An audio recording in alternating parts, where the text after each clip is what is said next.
Guvernatori i Bankës së Shqipërisë, Gent Seko, prezantoi raportin e tranzicionit të Bergzhit, ku tha se prodhimi i brendshëm bruto u rrit me 4% në vitin 2024.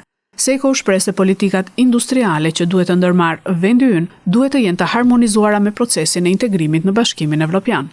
Ai u shpreh se rruga për rritjen përmes sektorëve tradicional është vështirësuar. Në vend të saj është shfaqur një mundësi e re, eksporti i shërbimeve të digjitalizuara.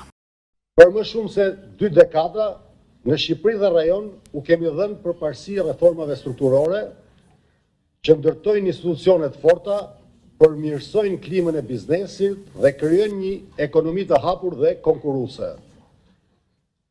Këto reforma kanë kontribuar në një rritje ekonomike mesatare prej 3.5 deri në 4% gjatë 5 viteve të fundit, ulje të papunësisë në nivelin e 11.3% në 2024 dhe një rritje të konsumit privat prej 7%. Këto reforma kanë qenë dhe mbeten thelbësore, por sot nuk janë më të mjaftueshme. Sot përballemi me një realitet global krejtësisht të ndryshëm. Tensionet gjeopolitike kanë shkaktuar një rritje prej 30% në kostot e zinxhirëve të prodhimit, të furnizimit që nga viti 2020. Fragmentimi tregtar ka reduktuar fluksin e tregtisë globale me 5.4% në vitin 2023, sipas Organizatës Botërore të Tregtisë. Politikat e riindustrializimit në ekonomitë të avancuara po kanalizojnë mbi 80% të investimeve globale drejt teknologjive të pastra. Shumë ekonomi, përfshirë edhe tonën, po përballen sot me rënje demografike, ndryshime në tregun e punës dhe disbalanca sektoriale. Në këtë kontekst, debati mbi politikat industriale ka kaluar nga diskutimi në strategji të qarta të bazuara në dhëna. Çfarë do thotë kjo në praktik?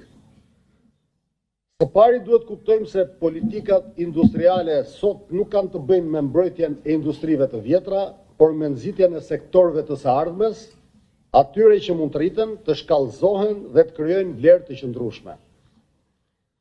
Për shumë vende të Bergzhit, përfshirë Shqipërinë, rruga drejt rritjes përmes eksporteve tradicionale industriale është bërë edhe më e vështirë.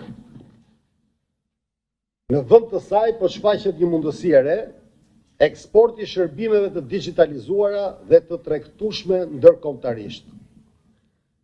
Këto shërbime të inovacionit global, si teknologjia e informacionit, dizajni, logjistika dhe analiza të dhënave, janë në zemër të rritjes së produktivitetit dhe vlerës së shtuar, por për të zhvilluar ato nevojiten themele të forta, investim në arsim, fuqi punëtore e kualifikuar, infrastrukturë digjitale moderne dhe kapacitete të larta institucionale.